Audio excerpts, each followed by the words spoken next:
Hello friends, teach with Karan sir के YouTube channel पर एक बार फिर से आपका हार्दिक स्वागतम। फ्रेंड्स, हम सीए में इंटरमीडिएट अकाउंट्स के पार्ट को कवर कर रहे हैं और उसमें chapter number 3 financial statement of persons यानी कि प्रोप्राइटरशिप या इंडिविजुअल्स पर्सन के फिनेंशियल स्टेटमेंट कैसे प्रिपेयर किए जाते हैं। सर, हमने प्रीवियस क्लासेस के अंदर 8 नंबर तक हमने सब 9 नंबर सब सम तक हमने कवर कर लिया था। आगे सर सेम नंबर 10 जो है वो पार्टनरशिप से रिलेटेड है, जो हम पार्टनरशिप अकाउंट्स के अंदर कवर करेंगे। सम नंबर 11 थोड़ा सा और कॉम्प्लिकेटेड है, उसको और इजी बनाने का ट्राई किया जा रहा है। तो आज हम बात करने वाले हैं सम नंबर 12 जो कि बहुत इंपॉर्टेंट सम है, यानी कि ये सम अगर आपके एग्जाम में अगर आ जाता है तो कहीं ना कहीं सर आपके लिए कॉम्प्लिकेटेड हो जाएगा। दैट मीन्स कि इस सम को समझना बहुत ही ज़रूरी है। उसके अंदर जो आपको एडजस्टमेंट दे रखे हैं, बहुत ही इंपॉर्टेंट एडजस्टमेंट आपको दे रखे हैं, उसको हम step by step working note के साथ में कवर करते हैं। अगर आप हमारे वर्किंग नोट चाहते हैं तो आप हमारे व्हाट्सएप ग्रुप को आप ज्वाइन कीजिएगा, उसकी लिंक आपको डिस्क्रिप्शन के अंदर शेयर की हुई है। हम इस यूट्यूब चैनल के माध्यम से सीए में इंटरमीडिएट के अकाउंट्स, जीएसटी, इनकम टैक्स और कॉस्टिंग एफएम जो फर्स्ट ग्रुप के जो चैप्टर्स है जो कि प्रैक्टिकल है, उसको कवर करने की पूरी तरह से कोशिश कर रहा है। अगर हमारे द्वारा पढ़ाया हुआ अगर आपको समझ में आता है, या फिर हमारी जो पढ़ाने की जो स्टाइल है वो अगर आपको समझ में आती है और कहीं ना कहीं आपके लिए बेनिफिशियल है यह चैनल, जो आपके एक मुकाम तक पहुंचाने के लिए हेल्प करेगा, तो आप इस चैनल को सब्सक्राइब कर लीजिएगा। और अगर आपको ये वीडियो अच्छे लगते हैं, यानी कि ये जो पढ़ाते हैं वो अगर आपको अच्छा लग रहा है, तो वीडियो को लाइक भी ज़रूर कीजिएगा और हो सके तो थोड़ा सा टाइप करके कमेंट कर लीजिएगा, क्योंकि सब कुछ फ्री ऑफ कॉस्ट है, उसमें आपको कोई भी पैसा नहीं देना है। चलिए, इतना अच्छा कंटेंट अगर आपको मिल रहा है तो आप इतना काम तो आप ज़रूर कर सकते हो। चलिए सर, हम इस क्लास को अब शुरू करते हैं। सबसे पहले हमने यही देखा था, प्रीवियस क्लासेस के सम भी हमने कवर किए थे, तो हमने क्या देखा था कि सबसे पहले हम ट्रायल बैलेंस को समझते हैं। ट्रायल बैलेंस दे रखा है, mister Joshi has represent you the following trial balance as on 31st December 2021। यहाँ पर आपको जनवरी टू 2021 दे रखा है। ज़रूरी नहीं है कि सर आपको मार्च, अप्रैल टू मार्च ही दे रखा होगा। आपको समझना है, एवरी सम को आपको पहले समझना है, फिर उसका आंसर की तैयारी करनी है। डेबिट साइड्स में हमारे जो भी डेबिट बैलेंस है, चाहे वो ट्रेडिंग पीएनएल और चाहे वो प्रॉफिट एंड लॉस के रिलेटेड हो, या फिर अगर क्रेडिट साइड्स में जो बैलेंस है वो हमारे चाहे बैलेंस शीट्स के रिलेटेड हो, चाहे वो प्रॉफिट एंड लॉस के रिलेटेड हो, कोई भी हो, उसको आपको कवर करना है। तो यहाँ पर परचेज आपको दे रखा है, इंटरेस्ट जो हमारा पीएनएल के अंदर जाएगा, डेटर्स आपको दे रखे हैं, सस्पेंस अकाउंट आपको यहाँ पर दे रखा है 8,000, रेंट आपको दे रखा है, plant and machinery, furniture, salaries आपको 7,000, वेजेस दे रखे हैं, जीएसटी जो हमारा टैक्स है वो दे रखा है, ड्यूटीज एंड टैक्सेस में जाएगा, मोटर कार ऑक्ट्रॉय ये हमारा एक्सपेंस है, डायरेक्ट एक्सपेंस है, इंश्योरेंस आपको दे रखा है, अनएक्सपायर इंश्योरेंस आपको दे रखा है, फैक्ट्री शेड आपको दे रखा है, बिल रिसीवेबल दे रखा है, पेटेंट आपको दे रखा है, सेल्स रिटर्न यहाँ पर आपको दे रखा है। एंड यहाँ पे अगर हम बात कर रहे हैं क्रेडिट साइड में, तो sales 10% loan from UBI, bills payable, capital, creditors, appreciation premium receive and purchase return. ये सर आपका नॉर्मली ट्रायल बैलेंस। और ट्रायल बैलेंस कैसे आता है ये हमने पहले देखा था, कोई भी एडजस्टमेंट हो जाते हैं इसके बाद में ट्रायल बैलेंस आता है। ओके, तो एडजस्टमेंट के बाद में ट्रायल बैलेंस आता है। अब यहाँ पर सर आपको एडजस्टमेंट दे रखे, बहुत इंपॉर्टेंट एडजस्टमेंट और लंबे लंबे एडजस्टमेंट है सर, उसको समझना आपके लिए पहले तो भारी पड़ेगा। मैंने जब इसको सम को समझने की कोशिश की, मुझे खुद को समझने में थोड़ा सा टाइम लगा, लेकिन मैंने उसको आपके लिए बहुत ईजी बना दिया है। अगर आप इस सम को समझेंगे तो सर डेफिनेटली आपके दिमाग में ये चीज़ बैठ जाएगी। और अगर एग्जाम में अगर ये क्वेश्चन आए तो 101% आपके जितने मार्क्स का क्वेश्चन होगा उसके 100% मार्क्स आपको मिलेंगे। You are required to prepare trading profit and loss account and balance it as on 31st December 2021 after considering the following adjustment। सबसे पहले आपको ये एडजस्टमेंट समझना है और ऐसा कौन सा एडजस्टमेंट कौन से लेजर से बिलोंग करता है उसका नंबर हमको वहां पर टच कर लेना है। क्यों? क्योंकि जब भी हम उसका लेजर्स हम ट्रेडिंग पीएनएल बैलेंस शीट्स में पोस्ट करेंगे तब उस समय इसका एडजस्टमेंट भी हमको याद आ जाएंगे और हम उसके एडजस्टमेंट का इफेक्ट वहां पर दे पाएंगे। सबसे पहले आपको एडजस्टमेंट दे रखा है sir, a sale of 25,000 made for cash had been credited to purchase account. Okay, अब ये सर क्या है? इसका मतलब क्या होता है, इसका सिंपल सा मतलब होता है कि सर उन्होंने जो 25,000 रुपीज़ में जो सेल्स किया था, गलती से उनके अकाउंटेंट ने परचेज अकाउंट को क्रेडिट कर दिया। एंट्री क्या होनी थी वो हम अभी आगे देखेंगे। Private purchase amount in 600 has been included in purchase day book. Loan accounts, आपका ये लोन दिख रहा है। During the goods worth involve sale on approval basis, ये सेल से रिलेटेड से। ये डेटर्स, ये प्रोविजंस और डेटर्स से रिलेटेड से। सस्पेंस अकाउंट आपके सस्पेंस अकाउंट से रिलेटेड से। ये रेंटेड हाउस, ये आपका रेंट से रिलेटेड से। फर्नीचर्स, डेप्रिसिएशन और मैनेजर कमीशन, ये कुछ 11th एडजस्टमेंट है, लेकिन बहुत ईजी है। दिखने में आपको बहुत बड़े बड़े लग रहे हैं, लेकिन इसको हम बहुत ईजी तरीके से उसको हम कवर करते हैं, है ना। चलिए तो वीडियो को शुरू करते हैं, यानी कि अभी हमारी ये जो क्लास है उसको शुरू करते हैं। सर लाइन बने रही है, बहुत मजा आएगा आपको इसमें पढ़ने में। चलिए सबसे पहले हमारे ये जो एडजस्ट लेजर्स हैं, उन लेजर्स को हम हमारे ट्रेडिंग पीएनएल के अंदर शिफ्ट करते हैं। ठीक है, ये हमने परफॉर्मा बनाया हुआ है। सबसे पहले यहाँ पर आपके पास में आएगा sir opening stock. Okay, opening stock आपके यहाँ पे आ जाएगा। ओपनिंग स्टॉक कितना है यहाँ पर आपको दिखेगा। ओपनिंग स्टॉक यहाँ पर आपको अगर नहीं दे रखा है, क्लोजिंग स्टॉक आपको यहाँ दे रखा है। Opening stock, just second,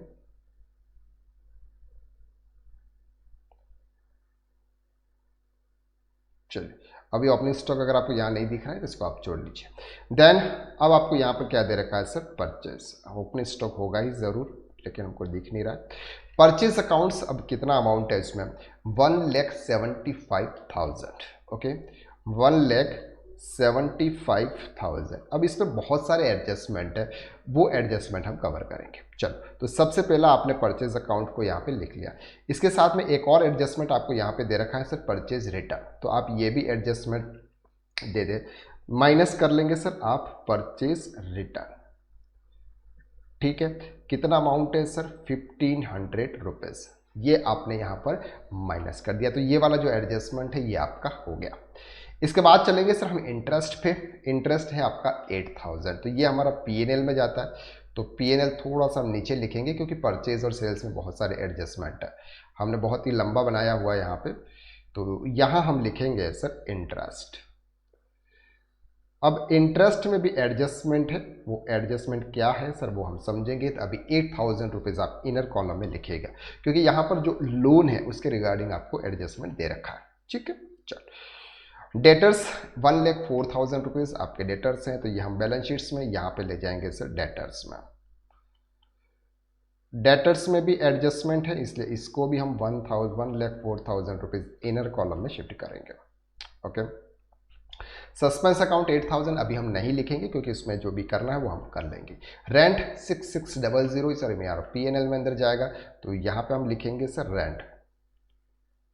rent में भी एडजस्टमेंट है, इसलिए इसको भी हम इनर कॉलम में लिखेंगे। ओके, ठीक है sir. Plant and machinery 5,30,000 rupees, ये हमारी एसेट है, इसलिए हम इसको यहाँ लिखेंगे। प्लांट एंड मशीनरी कितना अमाउंट है सर प्लांट एंड मशीनरी का, 5,30,000। इस पर डेप्रीशिएशन होगा, इसलिए हम इसको इनर कॉलम में लिखेंगे। गॉट इट, ठीक है सर।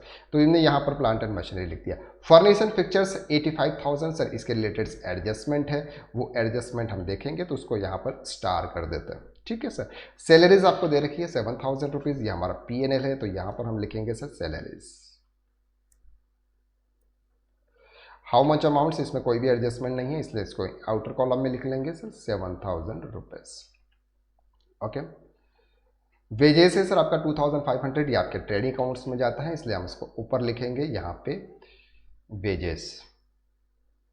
थोड़ा सा नीचे लिखेंगे, क्योंकि परचेज में बहुत सारे एडजस्टमेंट है। वेजेस में अमाउंट कितना है, 2,500 रुपीज़, तो 2,500 रुपीज़ आपका यहाँ पे।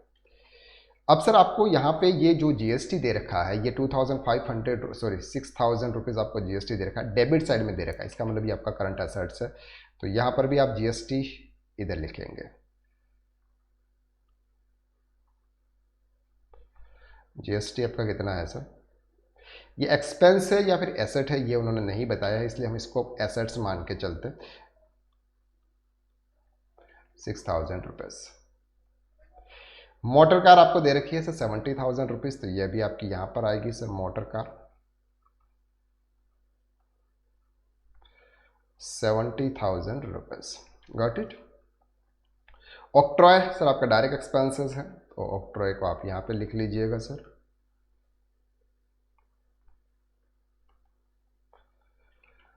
How much amount 500 rupees. Spelling पे मत जाइएगा, स्पेलिंग जो इसी भी आप लिख लीजिएगा। इंश्योरेंस 10,000 रुपीज़ इंश्योरेंस है, ये आपका यहाँ पे जाएगा सर एक्सपेंसेस में।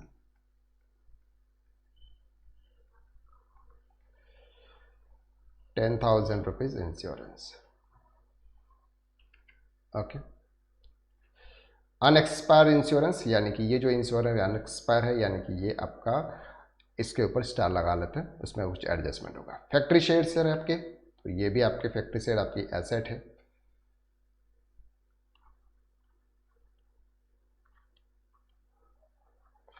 इस पर डेप्रिसिएशन नहीं लिखा हुआ है, इसलिए हम इस पर डेप्रिसिएशन नहीं लेंगे। बिल रिसीवेबल सर आपके 25,000 यहाँ पे आएंगे सर आपके।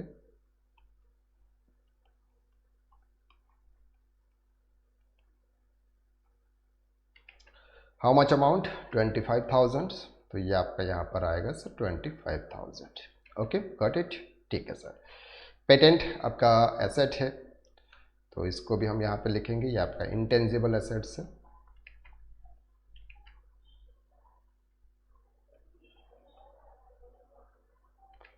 How much amount 32,100। ओके ठीक है सर। देन सेल्स रिटर्न, ये सेल्स रिटर्न अभी हम सेल्स के साथ में देखेंगे। अब आपका यहाँ पर सेल्स है सर, तो सेल्स हमारे सीधे यहाँ पे ले चलते हैं हम सेल्स में। हाउ मच अमाउंट है सेल्स का सर 3,25,000, तो 3,25,000। ओके। इसके साथ में सेल्स रिटर्न भी है, तो वो भी एडजस्टमेंट कर लें सर 2,000 रुपीज़ है, तो यहाँ पर हम माइनस सेल्स रिटर्न 2,000 रुपीज़। ठीक है सर। चलिए 10% लोन फ्रॉम यूबीआई, यूबीआई से आपने लोन लिया हुआ है, ये आपका सिक्योर्ड लोन है, इसलिए बैलेंस शीट में जाएगा इस साइड में। 10% लोन फ्रॉम यूबीआई 1 लाख। ठीक। बिल्स पेबल 86,000, तो आपका यहाँ पे आएगा सर बिल्स पेबल 86,000, यहीं पे आएगा नीचे।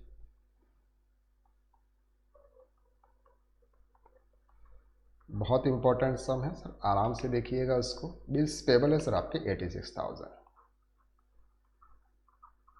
ओके। देन कैपिटल है सर आपका, तो यहाँ पर हम लिखेंगे कैपिटल,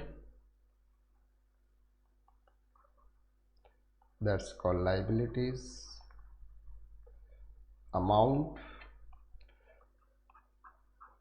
एसेट, अमाउंट। कैपिटल कितना है 4,87,000, तो हम यहाँ लिखेंगे सर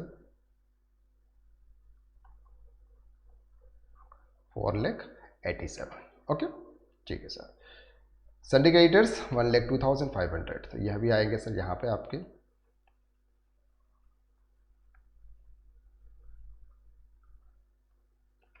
इसमें भी एडजस्टमेंट हो सकता है, परचेज के रिलेटेड होगा तो यहाँ पर भी होगा सर 1,02,500।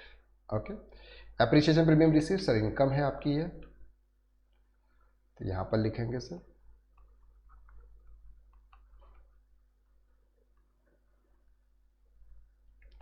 How much amount 2,000।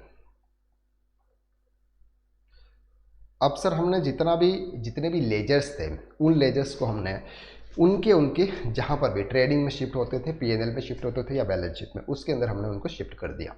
अब इसकी जो एडजस्टमेंट है उसको हम कवर करते हैं। ठीक है चलो, सबसे पहला एडजस्टमेंट आपको यहाँ दे रखा है, a sale of 25,000 made for cash had been credited to purchase account. अब सबसे पहले तो उसके एडजस्टमेंट को यहाँ समझते हैं कि एक्चुअल में है क्या। Working note number 1। देखो सर, एवरी लेक्चर्स के सम को, यानी कि जो एडजस्टमेंट उसको समझना ज़रूरी है। तो आपको कैसे समझ में आएगा, सबसे पहले तो आपको ये समझना है एक्चुअल में एंट्री क्या होनी चाहिए थी। तो एंट्री होनी चाहिए थी sir cash account debit 25,000 to sales. ये एक्चुअल में एंट्री होनी चाहिए थी जब उन्होंने 25,000 रुपीज़ का सेल्स किया, लेकिन गलती से एंट्री क्या हो गई sir, cash account debit to purchase account. क्या एंट्री हो गई, टू परचेज अकाउंट 25,000। अब ये रॉन्ग एंट्री। अब देखो कैश में तो इसका इफेक्ट सही चला गया, यानी कैश में तो जो इफेक्ट जाना था वो सही गया, लेकिन गलती कहाँ हुई है सर, सेल्स की जगह परचेज हो गया, सेल्स की जगह परचेज हो गया। अगर परचेज को हमने यहाँ पर क्रेडिट किया, इसका मतलब परचेज में से वो बैलेंस माइनस में 25,000 आपको जो परचेज दिख रहा है आपके ट्रायल बैलेंस के अंदर वो कम है, और आपका जो सेल्स है 25,000 वो भी कम है। तो एक्चुअल रेक्टिफाई एंट्री क्या होगी, रेक्टिफाई एंट्री होगी purchase account debit, purchase account debit 25,000 to sales account, ये करेक्ट एंट्री होगी। तो अब हम इसका इफेक्ट दे देते हैं 25,000, ये करेक्ट एंट्री है। तो परचेज अकाउंट्स में 25,000 हम ऐड करेंगे, wrongly mistake, add wrongly entry 25,000, और इधर भी हम ऐड करेंगे रॉन्ग एंट्री 25,000। क्लियर, पहला एडजस्टमेंट्स आपको क्लियर हो गया, बहुत ही इजी था, बस थोड़ा सा हमको समझने की जरूरत थी। सेकंड बोल रहा है sir, private purchase amounting to 600 had been included in purchase day book. अब सर यहां पर दो चीजें हैं, दो चीजें यहां पर क्या है सर, एक तो वर्किंग नोट नंबर 2, आपको ये जो परचेज दे रखा है उसमें से 600 रुपीज़ का परचेज ऐसा है जो प्राइवेट है, 600 रुपीज़ का परचेज ऐसा है जो प्राइवेट है। उसमें दो ऑप्शन ये सकते हैं सर, प्राइवेट है तो आप माइनस कर लीजिएगा टू परचेज करके, जो परचेज में ऐड है तो आप यहाँ पे टू परचेज करके माइनस कर लीजिएगा। लेकिन यहाँ पर आपको डेबिट किसको करना है, क्योंकि ये प्राइवेट है, इसका मतलब हम ये मान के चलते हैं सर विड्रॉल है, विड्रॉल है तो हम कैपिटल में से माइनस करते हैं, लेकिन यहां पर आपके मॉड्यूल्स के अंदर स्टडी मटेरियल्स के अंदर उन्होंने क्रेडिटर्स में से माइनस किया हुआ है। इसका मतलब ये चलता है कि सर उसका इस ट्रांजैक्शन से, इस बिजनेस के रिलेशन से कोई रिलेशंस नहीं है, तो यहां पर उन्होंने किया हुआ है sir sundry creditors. Sundry creditors मतलब ये है कि सर उन्होंने जो भी गुड्स परचेज किया होगा उधार में किया होगा, तो अब उसको हम परचेज से भी माइनस कर लेते हैं और क्रेडिटर से भी माइनस कर लेते हैं, तो दोनों इफेक्ट से माइनस हो जाएगा, तो आपकी ये जो बुक है उसमें इसका कोई भी एडजस्टमेंट नहीं होगा। ओके, तो यहाँ पर हम माइनस कर लेते हैं सर 600 रुपीज़। कहाँ से माइनस करेंगे, एक तो आप माइनस करेंगे सर क्रेडिटर्स में से, तो ये माइनस कर लेते हैं सर प्राइवेट, ओके 600 रुपीज़, और एक हम परचेज में से माइनस कर लेते हैं,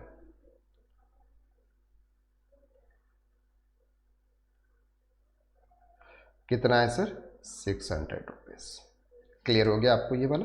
चलिए सर अब बात कर रहे हैं third number adjustment, the loan account in the books of proprietor appear as a follow. Sir आपको ये जो लोन अकाउंट है ये इस तरह से उन्होंने शो किया, क्या शो किया हुआ है सर, 1 जनवरी 2021 को आपका जो बैलेंस था वो 50,000 रुपीज़ का था, और 10% लोन दे रखा है। 10% का मतलब ये है कि सर जो भी लोन होगा उसका 10% पर एनम के हिसाब से आपको इंटरेस्ट पे करना है, ठीक है।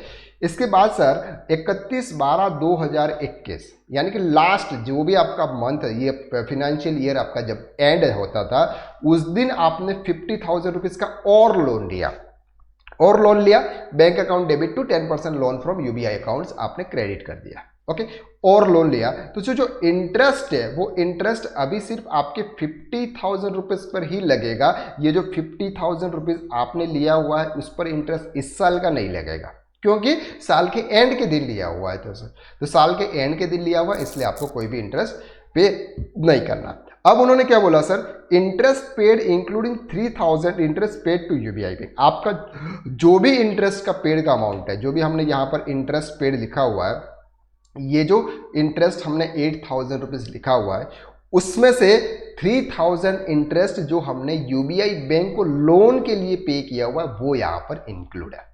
लेकिन उसका इंटरेस्ट एक्चुअल में कितना होना चाहिए, उसका इंटरेस्ट एक्चुअल में कितना होना चाहिए, इसका वर्किंग नोट हम यहाँ पे बना लेते हैं। वर्किंग नोट नंबर 3 ध्यान से समझना।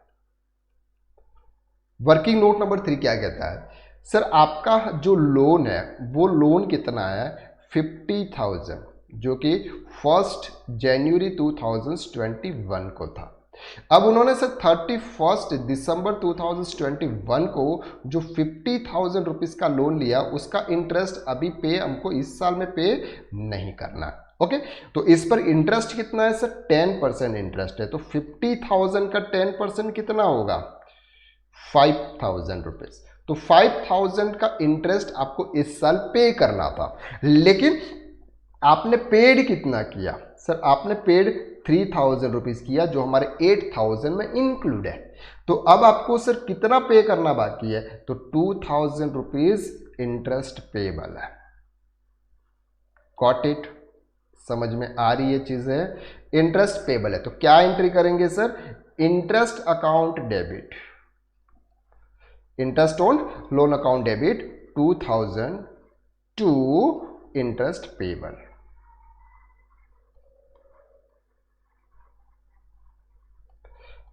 क्लियर, ये ट्रांजैक्शन आपका रिकॉर्ड होगा।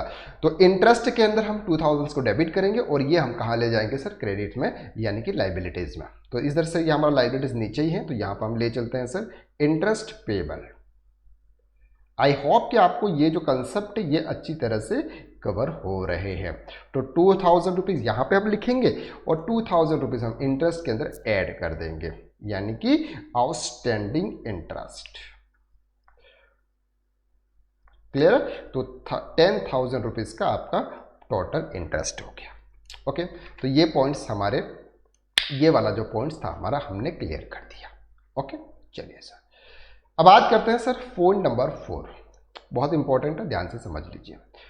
During the year goods worth 1 lakh were invoiced on sale on approval basis at cost plus 25%।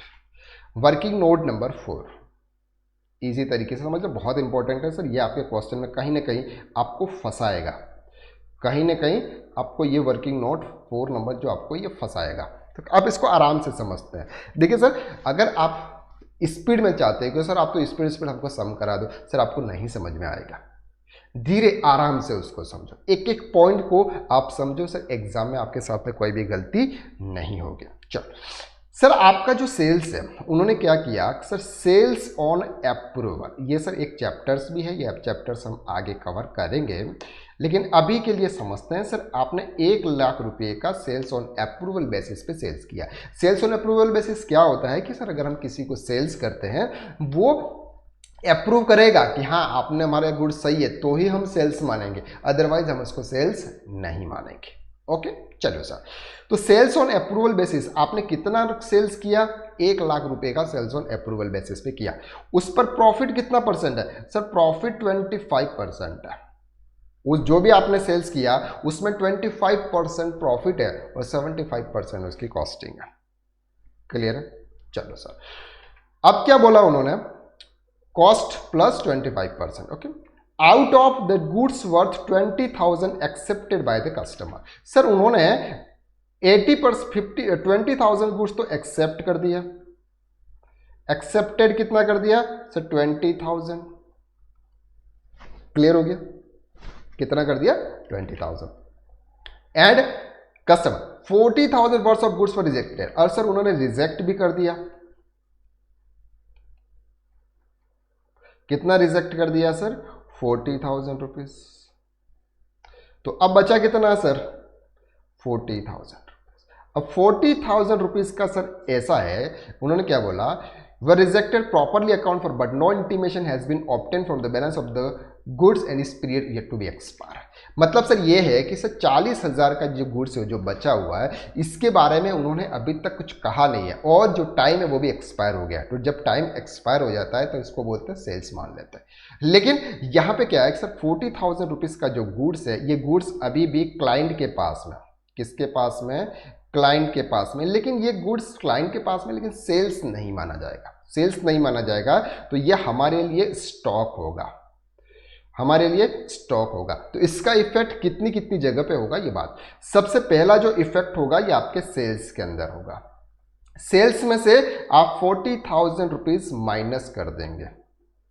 क्यों? क्योंकि आपकी ये जो 40,000 रुपीज है ये आपके सेल्स में इंक्लूड है, ठीक है। तो सेल्स में से 40,000 हम क्या करेंगे सर, माइनस करेंगे। पहला एडजस्टमेंट तो आपका ये। अब सर ये स्टॉक कितना है सर, 40,000 रुपीज तो आपकी सेल्स वैल्यू है, लेकिन उसका स्टॉक कितना है सर हमारे पास, जो कि हमने सिर्फ 40,000 रुपीज का अगर गुड सेल्स नहीं किया, सेल्स में से माइनस कर दिया, तो हमारा स्टॉक बचा रहेगा। तो स्टॉक कितना है, तो स्टॉक निकालेंगे सर 40,000 इंटू 100 डिवाइडेड सर 100%, ये जो 40,000 है ये इसमें 25% प्रॉफिट इंक्लूड है, 25% प्रॉफिट इंक्लूड है। तो कितना परसेंट हुआ सर, 100% तो उसकी कॉस्ट प्लस 25% ये, तो कितना परसेंट हो गया सर 125। तो 125 से आप डिवाइड कीजिए। बात समझ में आ रही है? ये कैलकुलेशन तो आपको इजी तरीके से आता होगा। और सेल ऑन अप्रूवल बेसिस का चैप्टर्स भी अगर आपने क्लियर किया होगा तो ये आपको समझ में आ जाएगा। तो सर आपको क्या करना है, 40,000 is multiply by 100 divided by 125, तो ये कितना आ जाता है सर 32,000। मतलब से ये है कि आपका जो स्टॉक है ये स्टॉक आपका 32,000 रुपीज है, जो आपके स्टॉक में ऐड होगा, आपके स्टॉक में ऐड होगा। पहला सेल्स सर 40,000 रुपीज माइनस कर देंगे, 40,000 रुपीज माइनस कर देंगे, तो जो स्टॉक है वो हमारे पास में बचाएगा, तो स्टॉक हमने निकाल दिया, प्रॉफिट हमने साइड में कर दिया, तो 32,000 रुपीज का हमारा प्रॉफिट है। एक और इफेक्ट होगा सर सन्ड्री डेटर्स में। सन्ड्री डेटर्स में क्या होगा सर, क्योंकि सर जो सेल्स है वो हमारे डेटर्स के अंदर इंक्लूड है, हमने सेल्स किया होगा ना कि debtors account debit to sales, debtors account debit to sales, लेकिन 40,000 रुपीज का सेल्स हमने नहीं किया, तो डेटर्स में से भी हम 40,000 रुपीज माइनस करेंगे। क्लियर हो गया? तो आपका ये 3 जगह पे आपको यहां पे एडजस्टमेंट देना है। तो अब ये जो भी आपका स्टॉक है उसको हम कवर करते हैं, ठीक है सर। चलिए, तो सबसे पहले हम चलते हैं सर सेल्स में, सबसे पहले हम चलते हैं सेल्स में। सेल्स में यहां पे क्या लिखेंगे, सेल्स ऑन अप्रूवल बेसिस कितना, -40,000। ओके, अब यहां पर सर हम लिखेंगे स्टॉक। स्टॉक आपको यहां पर पहले सबसे पहले दे रखा है सर, सबसे नीचे शायद दे रखा है क्लोजिंग स्टॉक 22,000, तो 22,000 रुपीज का आपका क्लोजिंग स्टॉक है। और सेल ऑन अप्रूवल बेसिस पे स्टॉक कितना है 32,000, तो टोटल स्टॉक आपका कितना हो गया 0,0,0, 4 और 5, 54,000। अब इसी स्टॉक को हम बैलेंस शीट में भी ले चलेंगे सर, क्योंकि ये आपको भूलना थोड़ी है सर, क्योंकि ये हमारा stock is assets 54,000। Got it? चल, इसके बाद डेटर्स में से माइनस करेंगे सर, डेटर्स में से माइनस करेंगे तो sales on approval basis 40,000 rupees. Done है यहां तक? ये वाला एडजस्टमेंट अगर आपको समझ में आ गया तो कमेंट करके आप जरूर बताइएगा सर हाँ ये वाला एडजस्टमेंट हमको इजी तरीके से समझ में आ गया था और बहुत ही सिस्टमेटिक सर था। चलो, नंबर 5 एडजस्टमेंट क्या है सर? नंबर 5 है सर डेटर से related. Debtors were shown after deductions of provision for doubtful debts of ₹2,000। आपके जो डेटर्स हैं वो जो आपको अभी शो हो रहा है वो हो रहा है sir provision for doubtful debts minus करने के बाद, जो 2,000 रुपीज का जो है वो माइनस करने के बाद it was decided that this डेब्ट were considered to be paid and should be written off and the provision of 1,000 rupees. अगर आप अपने ट्रायल बैलेंस के अगर आप देखें तो ट्रायल बैलेंस में अगर आप यहाँ पे देखें तो कहीं पर भी आपका बेड डेट्स नहीं है, कहीं पर भी आपको यहाँ पे बेड डेट्स नजर नहीं आ रहा है। इसका मतलब सर कि इसमें कोई भी एडजस्टमेंट अभी नहीं हुआ। तो एडजस्टमेंट हमको करना है, उन्होंने ये बोला कि सर 2,000 रुपीज का जो bad debts provision for bad debts है, प्रोविजन फॉर जो बेड डेट्स है उसको आप क्या करेंगे सर रिटर्न ऑफ कर देंगे, यानी कि इसको आप P&L में डेबिट कर देंगे। It was decided the debt was considered to be paid and should be written off and the provision of 1,000 should be made which was considered doubtful debt। और आपको 1,000 रुपीज का एक और डेट डेट्स आपको तैयार करना है, ठीक है सर। इसको हम कवर करते हैं। तो इतना देर बोलते हैं, आप भी थोड़ा सा पानी यानी पी लीजिए आराम से, मैं भी थोड़ा सा पानी पी के फिर अपन शुरू करते हैं सर। चलिए, हम 5 नंबर एडजस्टमेंट को कवर कर रहे हैं। Debtors were shown after deductions of provision for doubtful debts of ₹2000। आपके ये जो डेटर्स है वो ₹2000 माइनस करके हैं। अब उसको हमको क्या करना है सर, प्रोविजन हमने बना कर रखा, उसको हमें क्या करना है सर, बैड डेट्स कंसिडर करना। तो उसकी एंट्री नॉर्मली क्या हो जाएगी सर, बैड डेट्स की एंट्री क्या हो जाएगी, सिंपल, आप उसको पीएनएल के अंदर डेबिट कर देंगे। कहाँ डेबिट करेंगे सर, पीएनएल के अंदर। तो हम यहाँ पे पीएनएल के अंदर डेबिट कर देते हैं provision for bad dates. Clear, provision for bad dates कितना, ₹2000। ओके, देन ₹1000 का आपको और प्रोविजंस करना है। ₹1000 का आपको और प्रोविजंस करना है तो क्या एंट्री हो जाएगी, simple, provision for bad debts account debit to provision for bad debts. तो आपको यहां पर इसको बैड डेट्स ऐसे लिख लेना है, ₹1000 और ये आपके डेटर्स में से माइनस हो जाएगा, प्रोविजन फॉर बैड डेट्स कितना, ₹1000 माइनस। क्लियर, ये एडजस्टमेंट आपका कंप्लीट हो गया। अब सर यहां पर आपको दिख रहा है next adjustment, suspense accounts represent money advance to sales manager who has sent to Mumbai in August 2021 for sales promotion.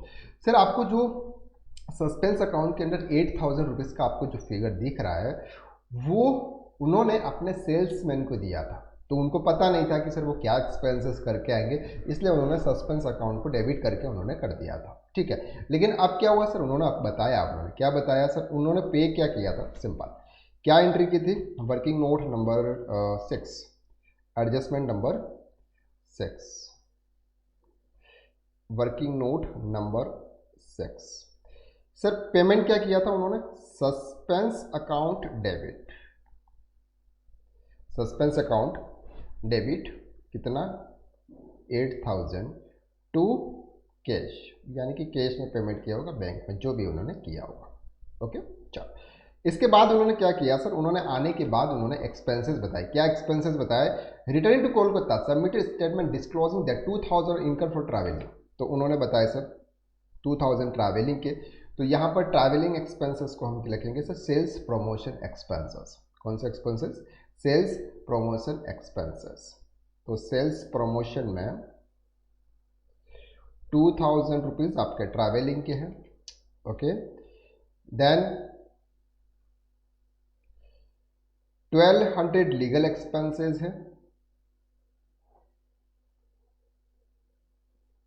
तो लीगल एक्सपेंसेस 1200 एंड 1800 मिसेलियनियस एक्सपेंसेस, 1800 5000। आपने जो थे उसमें से उन्होंने 5000 को दिया, तो क्या वो पैसे हमसे लेने हैं, तो येट टू बी दे, यानी कि वो डेटा उसके सेल्समैन के पास में है। ठीक है, सेल्समैन टू 5000 से बता रहा हूँ, तो उसको हमें क्या करना है सर, एक तो हमें पीएनएल में जाना है, ये हमारा पीएनएल है, पीएनएल में हमको लिखना है sir sales promotion. Okay, travelling how much, ₹2000 legal and आपका, ठीक है, तो टोटल आप हो जाता है, और भी हम लिख लेंगे सर सेल्समैन। क्लियर, देखो हिसाब सिस्टमेटिक है। चलो आगे थोड़ा सा सिस्टम शायद में भी है। 6 नंबर का जो एडजस्टमेंट हमने क्लियर कर दिया। अब 7 नंबर एडजस्टमेंट क्या कहता है sir, business is carried on in 2 storeyed rented house. Sir ये जो आपके रेंट पे किया है 2 स्टोरीड हाउस में, ground floor being 50% accommodation use for business और mister Joshi leaves her family on his first floor. Sir ये जो पूरे फ्लोर है उसका रेंट आपने पे किया, उसमें 50% बिजनेस पर्पज से यूज हो रहा है और 50% सेल्फ के लिए हो रहा है। तो जो भी आपने रेंट पे किया, जो भी आपने रेंट पे किया है, जो कितना रेंट आपने पे किया 60, तो 50% आपका पर्सनल है।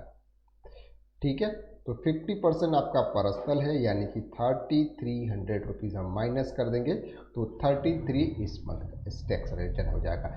और यहाँ पे माइनस करेंगे सर, विड्रॉल कर देंगे, तो रेंट 3300। क्लियर हो गया? देखो सिंपल है, ये तो सब प्रीवियस के एडजस्टमेंट हमने देखे हुए थे, वो हमने कवर कर दिया। अब बात कर रहे हैं sir, the furniture accounts represent old furniture which was replace on 1 January 2021। Adjustment working note number 9, बहुत ही अच्छा एडजस्टमेंट है, उसको भी ये शायद पहले भी एडजस्टमेंट हमने कवर किए हैं। Working note number 7, like sir आपने वर्किंग नंबर कौन सा वर्किंग नोट नंबर है, हम 6 को 7 में कवर कर देते हैं, ठीक है। वर्किंग नोट नंबर, चलो भाई यार क्यों ऐसा कर रहे हो, 7 फर्नीचर। चलो क्या बोलता है सर फर्नीचर, फर्नीचर क्या कहता है, furniture account represent old furniture which was replace on 1 जनवरी 2021। आपका जो ओल्ड फर्नीचर है उसका फिगर क्या कह रहा है, सबसे पहले तो उसको कवर करो। जो भी आपका ओल्ड फर्नीचर है उसका ये कहता है सर, आपका ओल्ड फर्नीचर का यार, ओल्ड फर्नीचर है सर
85,000 ओल्ड फर्नीचर क्या है सर, 85,000 का आपका ओल्ड फर्नीचर है।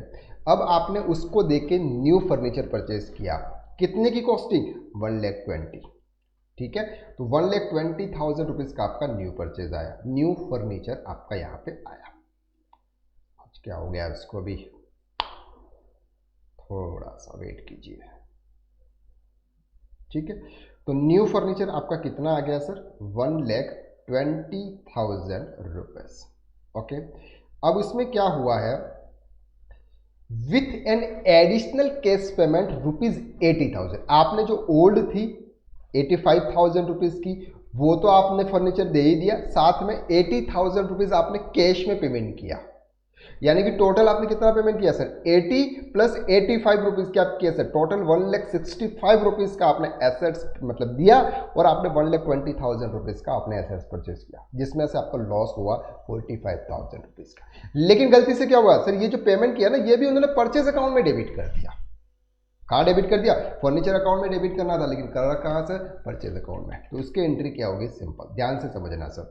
उन्होंने कितना पेमेंट कर दिया सर, कैश पेमेंट कितना हुआ, कैश पे कितना किया उन्होंने, 80,000, ठीक है। और साथ में ओल्ड फर्नीचर कितना सर, 85,000, तो लॉस कितना हो गया सर, 45,000। ये लॉस कहां पे जाएगा सर, ये लॉस हमारा सीधा जाएगा सर। अब सर उन्होंने जो 80,000 रुपीज का जो पेमेंट किया वो परचेज कर दी, तो गलती से लॉस हुआ है, तो एक फर्नीचर 35 टू, अब आपके पहले वाले जो फर्नीचर कितना, अब और अगर हम 35,000 इसमें ऐड करें तो फर्नीचर की कॉस्ट जाएगी सर 1,20,000 की कॉस्ट आपकी, और 45,000 रुपीज का एसेट्स होगी इसमें, तो माइनस। दूसरा आपका यहाँ पे आ गया, फर्नीचर्स का हमने नहीं लिखा है, तो ऊपर लिखना था, लेकिन हम यानी दूसरा इफेक्ट है उसका लॉस ऑन फर्नीचर। इजी नहीं है ये सब, बहुत दिमाग रखना आपको, 1 घंटा हो जाएगा सब करता, ठीक है। अब ये वाला सर हमारा एडजस्टमेंट हमने इजी तरीके से कवर कर दिया, यानी कि ये जो 8 नंबर का एडजस्टमेंट है उसको हमने देख लिया। Depreciation to this charges, furniture पर 10% है, प्लांट एंड मशीन पर 5% है, मोटर कार पर 5%। चलिए अब डेप्रिशिएशन चार्ज कर लेते हैं सर, डेप्रिशिएशन कर लेते हैं, डेप्रिशिएशन कितना है वो हम देख लेते हैं सर आपको यहाँ। फर्नीचर की वैल्यू कितनी है सर, 1,20,000। 1,20,000 कितना पड़ा डेप्रिशिएशन आपका यहाँ पे, 10% है, तो डेप्रिशिएशन 10%, तो ठीक है। मशीनरी पर प्लांट मशीनरी की वैल्यू कितनी आपको दे रखी है, प्लांट एंड मशीनरी की वैल्यू 5 है। 10 टन अगर होता तो 53,000 होता, ठीक है। 10% नहीं है, 5% है, तो 5 लाख का 5% हो गया 25,000 रुपये। 30,000 का 5%, 37,500 मामला सब, CALC, यानी कि कैलकुलेटर। आपके पास में कैलकुलेटर होना चाहिए सर, अभी एक्चुअली क्या मेरे पास में अभी कैलसी नहीं है, इसलिए मैं सिस्टम का कैलसी यूज़ करूँगा। और थोड़ा सा प्रॉब्लम्स ये हो रही है कि सिस्टम सपोर्ट नहीं कर रहा है, चाहे शो कुछ इश्यूज हो गया है, तो आपको थोड़ा सा वेट करना पड़ेगा।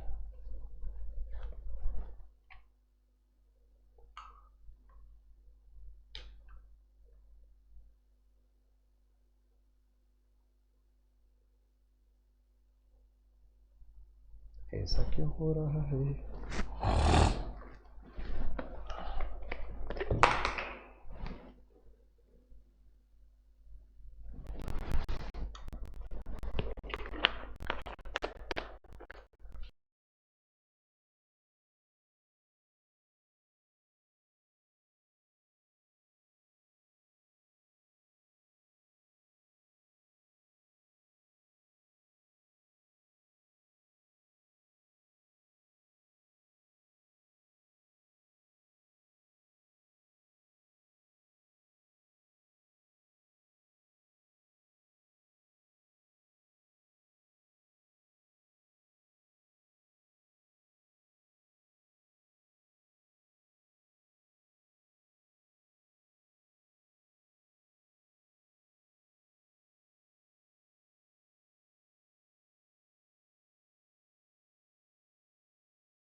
तो 5,30,000 इंटू 5%, तो ये वैल्यू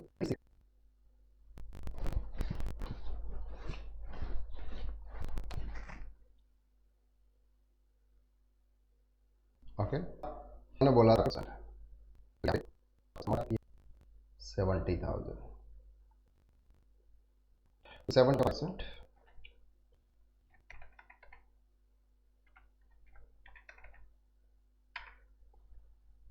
3,500।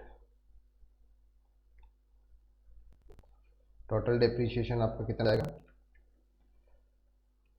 12,000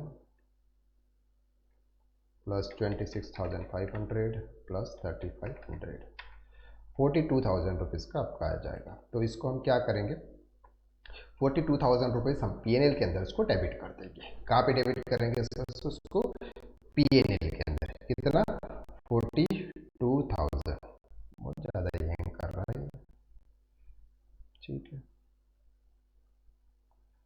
ठीक है। 12,000, 26,500 और 35,000 इसके उनके अकाउंट्स में माइनस करेंगे। यहाँ पे हम माइनस करेंगे सर डेप्रीशिएशन 26,500, डेप्रीशिएशन 3,500 और डेप्रीशिएशन कितना पे आएगा सर आपका, 5,30,000 में से 26,500 माइनस कर देंगे।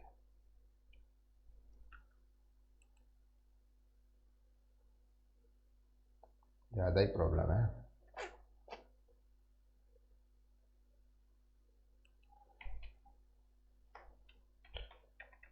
$5,30,000 इंटू सॉरी माइनस 26,500, 5,03,500, ठीक है, 5,03,500, 37,000 में से तो 67,500, 66,500, ओके। एंड यहाँ पे हम माइनस करते हैं तो 1,08,000, ठीक है।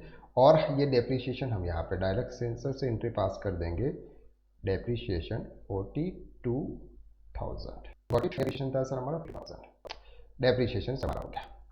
अब सर हमें क्या करना है, profit the general manager is entitled to commission based on a percentage of net profit, such commission which charges to profit and loss account before ascertained net profit. Sir आपको यहाँ पर नेट प्रॉफिट फाइंड करना है। Net profit का general manager percent लेगा, क्या लेगा sir, पहले जो 30,000 है उस पर 0% लेगा, बीच के जो 30,000 है उस पर 10%, इसके अगले 30,000 उस पर 20%, इसके एबोव का जो भी प्रॉफिट होगा उस पर 30%।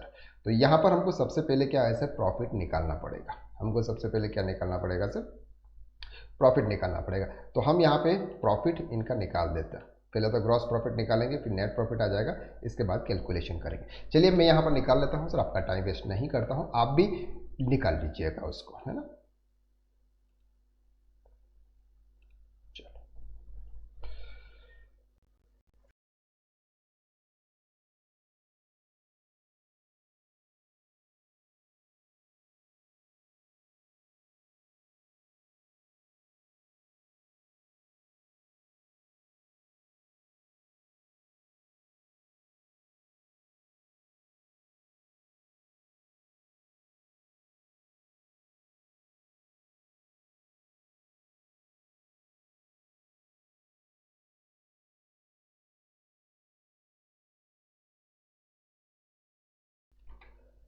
हमने यहाँ पर ग्रॉस प्रॉफिट निकाल दिया, ग्रॉस प्रॉफिट के बाद में उसका नेट प्रॉफिट निकाल दिया। देखो कुछ नहीं किया हुआ, हमने ये जो हमारा सेल्स रिटर्न ये सब जो था उसको हमने ऐड किया, तो टोटल आया 3,62,000।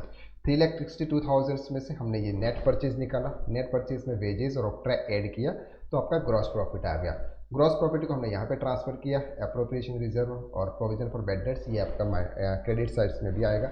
तो टोटल आपका 2,41,100 हो गया। ओके, इसमें से ये हमारे जो एक्सपेंसेस थे वो एक्सपेंसेस हमने अभी माइनस किया। तो ये माइनस करने के बाद आपका जो प्रॉफिट आता है ये आता है सर 1,15,800। अब कमीशन क्या दे रहा है, कमीशन दे रहे हैं कि सर फर्स्ट 30,000 पर आपको कोई नहीं देना है, तो 0%, ठीक है। नेक्स्ट 30,000 पे 30,000 से 60,000 कितना होगा सर, 30,000 पे 10% है, तो कितना हो गया सर 3,000 रुपया, ठीक है। यही शायद बोल रहे हैं वो 30,000 पे 10% है,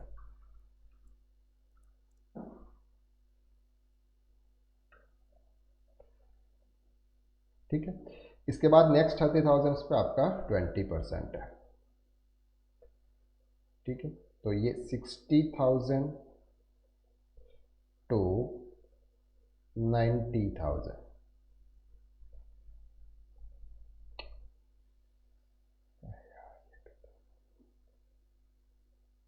ठीक है, यहाँ पर आपका जो प्रॉफिट है वो 6,000 है। ठीक है, और 90,000 से 1,15,800 यानी कि 25,000 पे करेंगे इसका कि 25,800 25,800 पे 30% कितना होता?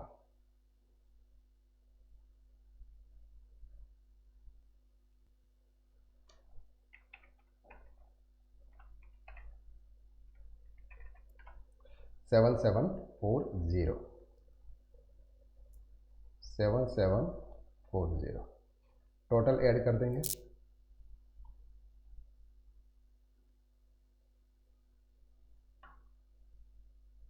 देखो सम बहुत लंबा हो गया, लेकिन समझना भी हमें बहुत ज़रूरी है सर।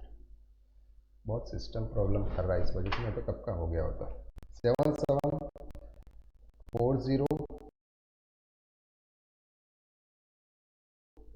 प्लस 6,000 प्लस 3,000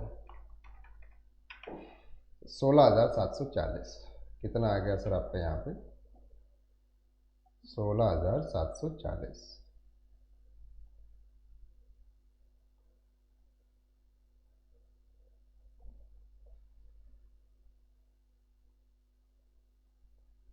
ठीक है, तो ये हम यहाँ पे माइनस कर देंगे हमारे पीएनएल के अंदर मैनेजर कमीशन, सेल्समैन कमीशन या मैनेजर कमीशन। 16,000 कितना था? 740। ठीक है, नेट हम करेंगे हमारे बैलेंस शीट में, तो इसका हम टोटल कर लेते हैं, आप करिए।